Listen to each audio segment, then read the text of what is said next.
جو ہی مارکونی کی پیٹھ قدومی کی طرف ہوئی، قدومی نے پوری طاقت سے برچی اس کے پہلو میں اتار دی۔ برچی نکال کر ایک اور وار کیا اور اسے لڑکا دیا۔ اس کا ایک ہی ساتھی رہ گیا تھا۔ وہ قدومی پر تلوار کا وار کرنے کو لپکا تو اسماعیل نے خنجر سے اس کے پہلو سے پیٹ چیر ڈالا۔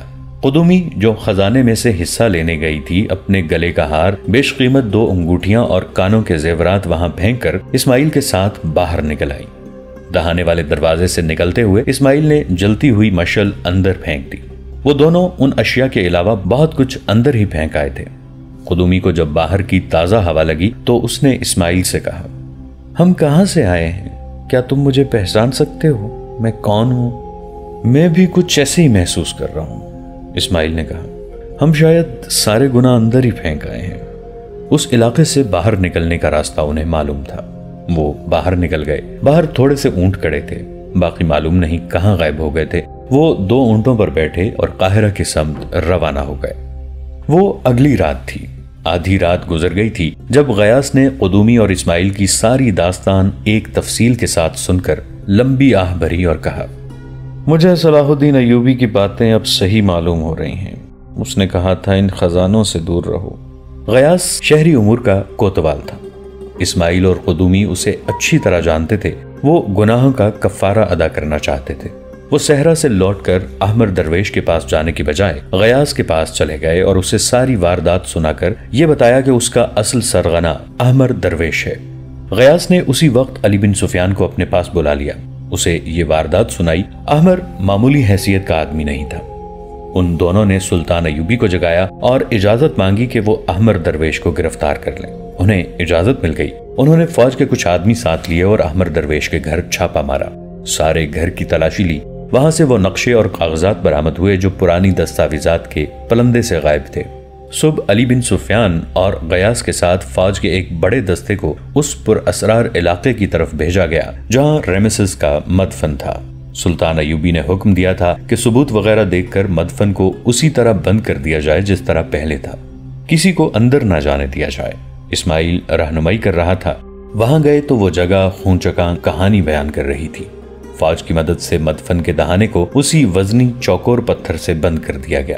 چٹان جو نیچے پڑی تھی اسے فوج کی ایک بڑی جمعیت نے رسوں اور زنجیروں سے اوپر کیا اور فرعون ایک بار پھر نظروں سے اوجھل ہو گیا، مگر وہ اب اپنے جیسے اور گنہگاروں کی لاشیں اپنے مدفن میں لے گیا۔ صلیبیوں کا سن 1174 عیسوی دنیا اسلام کے لیے اچھا ثابت نہ ہوا۔ یہ مسلمانوں کا سن 569 ہجری تھا۔ سلطان صلاح الدین ایوبی کو علی بن سفیان نے سال کے آغاز میں یہ خبر سنائی کہ اقرا میں اپنا ایک جاسوس شہید ہو گیا ہے اور دوسرا پکڑا گیا ہے۔ یہ اطلاع ایک اور جاسوس لایا تھا جو ان دونوں کے ساتھ تھا۔ یہ جاسوس کچھ قیمتی معلومات بھی لایا، لیکن ایک جاسوس کی شہادت اور دوسرے کی گرفتاری نے سلطان ایوبی کو پریشان کر دیا۔ علی بن سفیان بھانپ گیا کہ سلطان ایوبی کچھ زیادہ ہی پریشان ہو گئے ہیں۔ فوجی سراغ رسانی اور جاسوسی کا یہ ماہر سربراہ جانتا تھا کہ سلطان ایوبی نے سینکڑوں فوجیوں کی شہادت پر بھی کبھی پریشانی اور افسوس کا اظہار نہیں کیا، لیکن ایک چھاپا مار یا کسی ملک میں بھیجے ہوئے ایک جاسوس کی شہادت کی خبر سن کر ان کا چہرہ بجھ جایا کرتا ہے۔ اب ایک جاسوس کی شہادت اور ایک کی گرفتاری کے اطلاع پر علی بن سفیان نے سلطان ایوبی کے چہرے پر رنج کا تاثر دیکھا تو اس نے کہا، امیر محترم، آپ کا چہرہ اداس ہوتا ہے تو لگتا ہے سارا عالم اسلام ملول ہو گیا ہے۔ اسلام کی آبرو جانوں کی قربانی مانگتی ہے۔ ایک دن ہم دونوں کو بھی شہید ہونا ہے۔ ہمارے 2 جاسوس ضائع ہو گئے ہیں تو میں 2 اور بھیج دوں گا۔ یہ سلسلہ رک تو نہیں جائے گا؟ یہ سلسلہ رک جانے کا مجھے خدشہ نہیں علی، سلطان ایوبی نے رنجیدہ سی مسکراہٹ سے کہا۔ کسی چھاپا مار کی شہادت میرے ذہن میں یہ سوچ بیدار کر دیتی ہے کہ ایک یہ سرفروش ہیں جو ہماری نظروں سے اوجھل، وطن سے دور، اپنی بیوی بچوں، بہن بھائیوں اور ماں باپ سے دور، دشمن کے ملک میں تنے تنہا اپنا فرض ادا کرتے اور جان کی قربانی دیتے ہیں، اور ایک یہ ایمان فروش ہیں جو گھروں میں بادشاہوں کی طرح رہتے ہیں، عیش و عشرت کرتے ہیں اور اسلام کی جڑیں کاٹنے میں اپنے دشمن کا ہاتھ بٹاتے ہیں۔ کیا آپ پسند فرمائیں گے کہ سالاروں، نائب سالاروں اور تمام کمانداروں کو باقاعدہ واز دیے جایا کریں؟ علی بن سفیان نے کہا، آپ انہیں مہینے میں ایک بار اسلام کی عظمت اور صلیبیوں کے عزائم کے متعلق واز دیا کریں۔ میرا خیال ہے کہ جن کا رجحان دشمن پروری کی طرف ہے انہیں بتایا جائے کہ ان کا دشمن کون ہے اور کیسا ہے تو وہ اپنے خیالات میں تبدیلی پیدا کر لیں گے۔ نہیں، سلطان ایوبی نے کہا، جب انسان ایمان بیچنے پر آتا ہے تو اس کے آگے قرآن رکھ دو تو وہ اس مقدس کتاب کو اٹھا کر ایک طرف رکھ دے گا۔ ایک طرف صرف الفاظ ہوں اور دوسری طرف دولت، عورت اور شراب، تو انسان الفاظ سے متاثر نہیں ہوتا۔ الفاظ نشہ نہیں دے سکتے، بادشاہی نہیں دے سکتے۔ ہماری قوم کے غدار بچے نہیں، وہ گنوار اور جاہل نہیں، وہ سب حاکم ہیں، فوج اور حکومت کے اونچے عہدوں کے لوگ ہیں۔ وہ سپاہی نہیں، دشمن کے ساتھ ساز باز حاکم ہی کیا کرتے ہیں۔ سپاہی لڑتے اور مرتے ہیں، انہیں جھانسے دے کر بغاوت پر آمادہ کیا جاتا ہے۔ میں کسی کو واعظ اور خطبہ نہیں دوں گا۔ خطبے دینے والے حکمران دراصل کمزور اور بددیانت ہوتے ہیں۔ وہ قوم کا دل الفاظ سے اور جوشیلے خطبوں سے پرچایا کرتے ہیں۔ خطبے اور تقریریں کمزوری کی علامت ہوتی ہیں۔ جس فوج اور قوم سے یہ نہیں کہوں گا کہ ہم فاتح اور خوشحال ہیں، میں حالات کو بدلوں گا، پھر حالات بتائیں گے کہ ہم امیر ہیں یا غریب، فاتح یا شکست خوردہ ہیں۔ قوم اور فوج مجھ سے اناج مانگے گی تو میں انہیں الفاظ کی خوراک نہیں دوں گا۔ غداروں کو میں سزا دوں گا، انہیں جینے کے حق سے محروم کر دوں گا۔ علی بن سفیان، مجھے الفاظ میں نہ الجھاؤ۔ اگر مجھے بولنے کی عادت پڑ گئی تو میں جھوٹ بولنا بھی شروع کر دوں گا۔ مصر میں جو بغاوت کا خطرہ پیدا ہو گیا تھا وہ ختم کر دیا گیا تھا۔ اعلیٰ عہدوں کے چند ایک حاکم پکڑے گئے اور سزا پا چکے تھے۔ دو نے خود ہی سلطان ایوبی کے پاس آ کر اقبال جرم کیا اور معافی لے لی تھی۔ سلطان ایوبی کا یہ کہنا بالکل صحیح تھا کہ غداری اور بے اطمینانی پیدا کرنے کے ذمہ دار مفاد پرست حاکم ہوتے ہیں۔ فوج اور قوم کو گمراہ کر کے سبز باغ دکھائے جاتے اور بغاوت پر آمادہ کیا جاتا ہے۔ مصر میں 1174 عیسوی کے آغاز تک فوج میں بغاوت کا نام و نشان تک نہ رہا تھا۔ البتہ صلیبی جاسوسی اور تخریب کاری میں بدستور مصروف تھے۔ صلیبیوں کے جاسوس اور تخریب کار مصر میں موجود اور سرگرم تھے۔ یہ سلسلہ روکا بھی نہیں جا سکتا تھا۔ سلطان ایوبی نے بھی اپنے جاسوس ان علاقوں میں بھیج رکھے تھے جو صلیبیوں کے قبضے میں تھے۔ سلطان ایوبی اس زمین دوز جنگ کے ماہر تھے۔ اقرا فلسطین کی سرزمین کا ایک مقام تھا جو اس لحاظ سے اہم تھا کہ وہاں صلیبیوں کا سب سے بڑا پادری، جسے صلیبی اعظم کا محافظ کہا جاتا تھا، رہتا تھا۔ وہیں سے صلیبی کمانڈر ہدایات اور حوصلہ افزائی حاصل کیا کرتے تھے، اور اقرا اس دور میں صلیبیوں کی ہائی کمانڈ کا ہیڈ کوارٹر بن گیا تھا۔ جب نور الدین زنگی نے کرک کا قلعہ فتح کر لیا تو صلیبی اقرا کو ہیڈ کوارٹر بنا کر بیت المقدس کو سلطان ایوبی اور زنگی سے بچانے کی سکیمیں بنا رہے تھے۔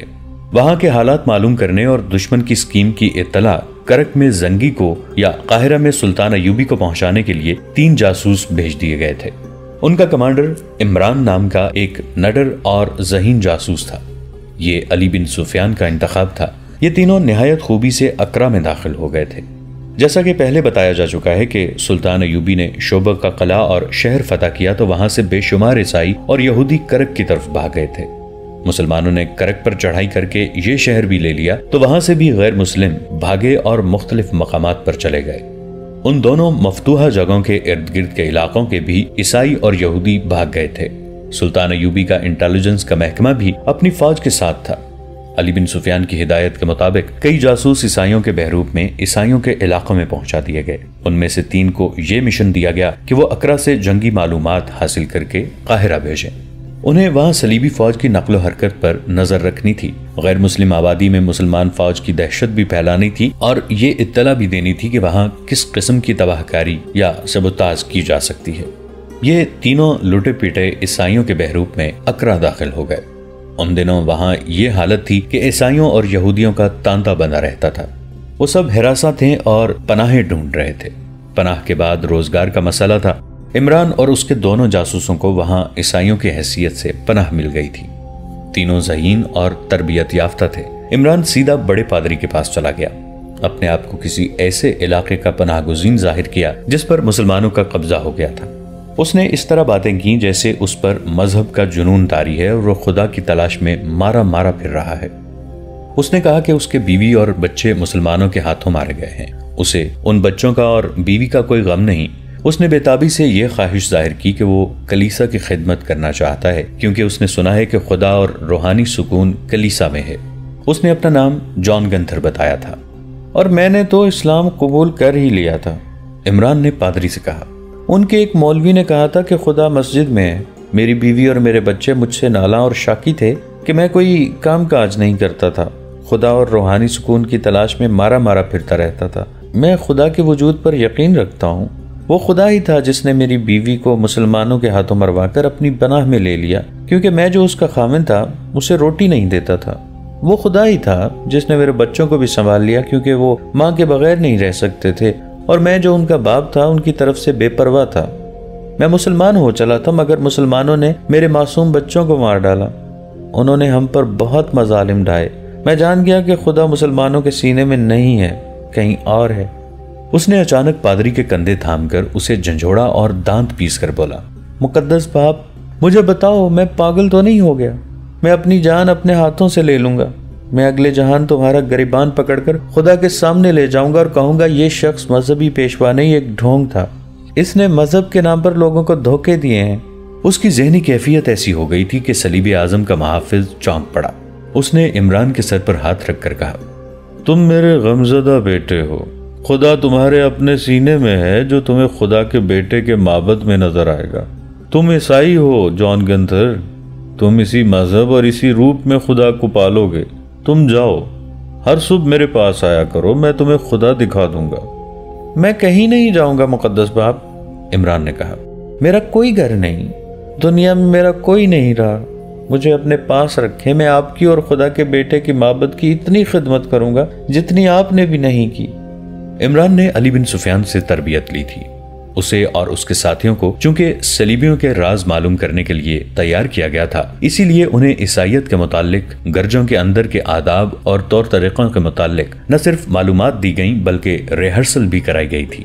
عمران نے اس ریہرسل کو ایسی خوبی سے عملی شکل دی کہ بڑا پادری اور اس کے چیلے چانٹے اس سے بہت متاثر ہوئے اور اسے گرجے میں رکھ لیا۔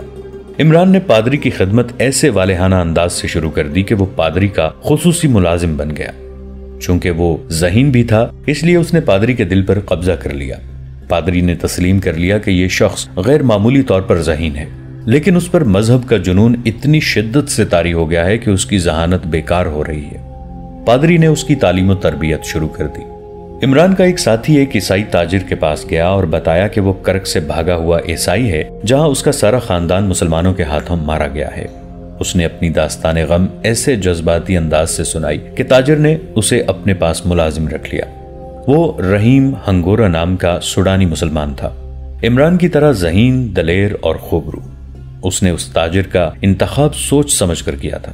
اس نے چند دن سرف کر کے دیکھا تھا کہ وہاں صلیبی فوج کے افسر آتے ہیں اور فوج کے لیے سامان خریدتے ہیں۔ ٹریننگ اور اپنی عقل کے زور پر وہ تاجر کا قابل اعتماد ملازم بن گیا۔ چند دنوں بعد تاجر نے اسے اپنے گھر کے کام بھی دینے شروع کر دیے۔ رحیم نے ایلیمور کے عیسائی نام سے تاجر کے گھر والوں پر بھی اپنا اثر قائم کر لیا۔ اس کامیابی کی وجہ یہ تھی کہ اس نے تاجر کی بیوی، اس کی جوان بیٹی اور بیٹے کو ایسے انداز سے اپنی تباہی کی کہانی سنائی تھی کہ ان سب کے آنسو نکل آئے تھے۔ اس نے انہیں بتایا کہ اس کا مکان انہی کے مکان جیسا تھا، انہی ہی جیسی سجاوٹ تھی، ایسا ہی سامان تھا، اعلیٰ نسل کا ایک گھوڑا تھا، تاجر کی بیٹی جیسی خوبصورت جوان بہن تھی، اس کے گھر میں حاجت مندوں کو نوکر رکھا جاتا اور بھوکوں کو کھانا کھلایا جاتا تھا۔ اب خدا نے یہ دن دکھایا ہے کہ میں نوکری کر رہا ہوں۔ تاجر کی بیٹی ایلس اس سے کچھ زیادہ ہی متاثر ہوئی۔ وہ رحیم سے اس کی بہن کے متعلق ہی پوچھتی رہی۔ رحیم نے کہا، وہ بالکل تمہاری طرح تھی، تمہیں دیکھ کے مجھے بہن اور زیادہ یاد آنے لگتی ہے۔ اگر وہ مر جاتی تو اتنا غم نہ ہوتا۔ غم یہ ہے کہ مسلمان اسے اٹھا کے لے گئے ہیں، تم سمجھتی ہو کہ اس کا کیا حال ہو رہا ہوگا۔ مجھے اب یہی غم کھائے جا رہا ہے کہ اسے مسلمانوں سے کس طرح رہائی دلاؤں۔ کبھی دل میں زیادہ ابال اٹھا تو میں شاید پاگلوں کی طرح وہیں جا پہنچوں جہاں بہن کو چھوڑایا تھا۔ بہن تو نہیں ملے گی، مجھے موت مل جائے گی، ویسے بھی میں زندہ نہیں رہنا چاہتا۔ ماں بیٹی نے ضرور سوچا ہوگا کہ اتنا خوبرو جوان جوانی کی عمر میں ہی غم میں گھلنے لگا ہے، اور اس کی جذباتی حالت بتا رہی ہے کہ اس کا غم ہلکا نہ کیا گیا تو یہ پاگل ہو جائے گا یا خودکشی کر لے گا۔ ایلس جو تاجر کی جوان اور غیر شادی شدہ بیٹی تھی، رحیم کے درد کو اپنے دل میں محسوس کرنے لگی۔ یہاں تک کہ رحیم جب باہر نکلا، ایلس نے کسی بہانے باہر جا کر رحیم کو راستے میں روک لیا اور کہا کہ وہ ان کے گھر آتا رہے۔ اس نے رحیم سے کچھ جذباتی باتیں کر کے اس کا غم ہلکا کرنے کی کوشش کی۔ ماں بیٹی نے تاجر سے بھی کہا کہ اس آدمی کا خیال رکھے۔ دراصل رحیم کی شکل و صورت اور ڈیل ڈول ایسی تھی کہ وہ کسی اونچے اور کھاتے پیتے خاندان کا بیٹا لگتا تھا۔ اس تاثر میں اگر کوئی کسر تھی تو وہ اس کی زبان اور اس کی اداکاری سے پوری ہو جاتی تھی، جس کی اسے ٹریننگ دی گئی تھی۔